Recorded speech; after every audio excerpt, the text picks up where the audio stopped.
성경은 하나님과 동행한 요셉이 형통했던 확실한 방법을 알려주고 있습니다.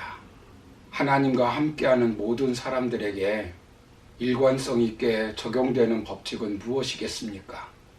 우리와 함께 하시는 하나님은 우리에게 소원을 주시고 이루시는 하나님이십니다.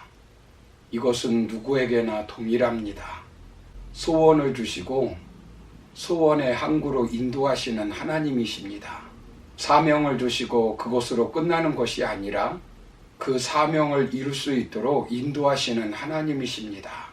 아브라함과 이삭과 요셉과 모세와 다윗에게 약속하시고 방치하시는 하나님이 아니십니다.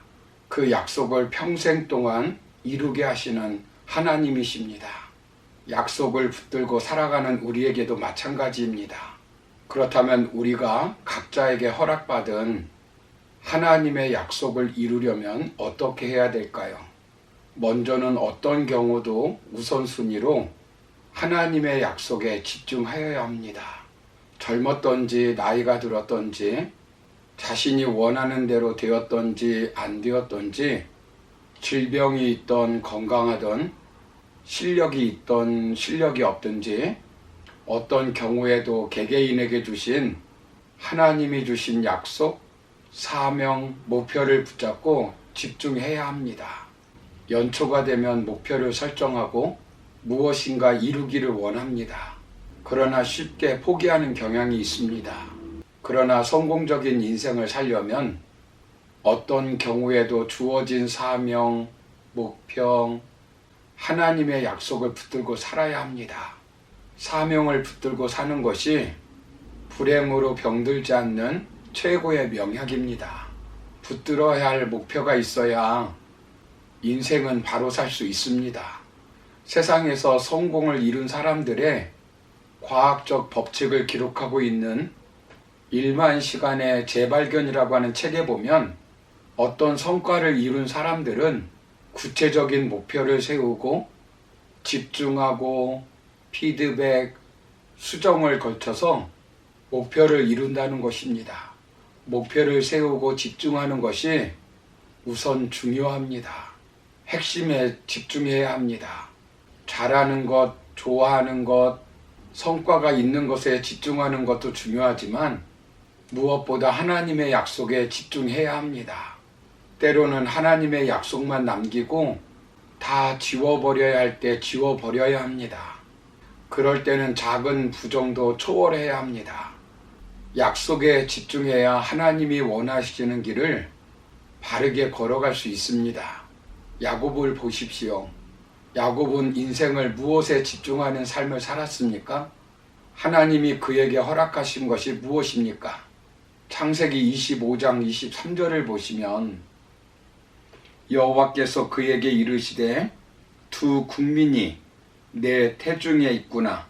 두 민족이 내 복중에서부터 나누이리라. 이 족속이 저 족속보다 강하겠고 큰 자가 어린 자를 섬기리라 하셨더라 라고 말씀합니다.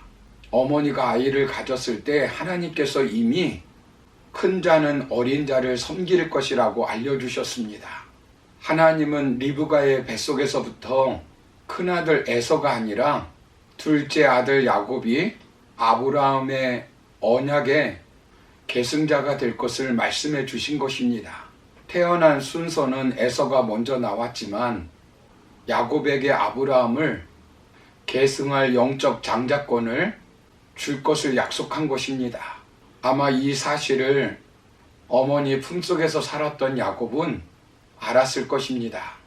자신에게 주신 하나님의 약속을 첫 번째로 방해한 사람은 아버지였습니다. 매사 아버지는 형을 좋아하는 것입니다. 아버지 야곱은 고기를 좋아하셨는데 사냥꾼인 에서가 고기를 잡아오면 그것을 잡수시고 에서를 편애하였습니다. 두 번째는 사회적 제도였습니다. 장자는 부모로부터 다른 형제보다 2배의 유산을 받고 가장으로서의 권한을 물려받게 됩니다. 아버지의 뒤를 승계받아 가문의 대소사를 처리할 수 있는 주도권을 가지게 됩니다. 하나님과 사람 앞에 한 가정의 대표자로 가정의 모든 일을 처리하고 수행할 수 있는 권한이 있으며 영적으로는 하나님의 축복권이 주어지게 됩니다. 그런데 그는 간발의 차이로 차자로 태어났습니다. 그럼에도 불구하고 그는 하나님의 약속을 붙잡고 그 약속에 집중하였습니다. 우리는 그 증거를 어디서 볼 수 있을까요? 창세기 25장 31절을 보시면 야곱이 이르되 형의 장자의 명분을 오늘 내게 팔라라고 말씀합니다. 집에서 팥죽을 쓰고 있었는데 형 에서가 심히 배고픈 상태로 집에 들어왔습니다. 형 에서는 야곱이 팥죽을 쓰는 것을 보고 그 팥죽을 달라고 하였습니다. 그때 야곱이 한 말입니다. 하나님의 약속을 성취할 기회로 삼은 것입니다. 에서는 장자의 명분을 경홀히 여기고 맹세하고 야곱에게 팥죽 한 그릇에 팔아 넘겼습니다. 에서는 하나님이 주신 축복, 장자권에 별 가치를 두지 않았습니다. 그러나 야곱은 무엇보다 귀중하게 여겼습니다. 심지어는 자신의 도덕적 양심보다 더 귀하게 여겼습니다. 하나님의 약속을 귀중히 여겼던 야곱은 어머니 리브가와 공모하여 아버지 이삭을 속이고 장자에게 주는 축복을 얻어냈습니다. 물론 하나님의 때를 기다리지 못하고 속임수로 쟁취한 것은 정당화할 수 없습니다. 그럼에도 불구하고 하나님의 약속을 붙드는 것은 인생을 성공적으로 사는 방법 중 가장 중요한 것 중에 하나입니다. 멀리 보는 자가 멀리 갑니다. 건강하게 장수하고 부유하고 행복하게 살기를 원한다면 사명, 즉 목표 의식이 중요합니다. 미국 미시간 대학 부교수인 셀레스트 리 피어스는 2006년부터 2010년까지 집단의 사망 원인을 조사해 보았더니 생의 목적과 건강 사이에 연관성이 갈수록 확실히 드러나고 있다라고 말합니다. 연구팀이 분석한 데이터는 참가자가 생애의 목적을 가지고 있다고 강하게 느낄수록 장수하고 경제적 생활이 풍요로웠다고 합니다.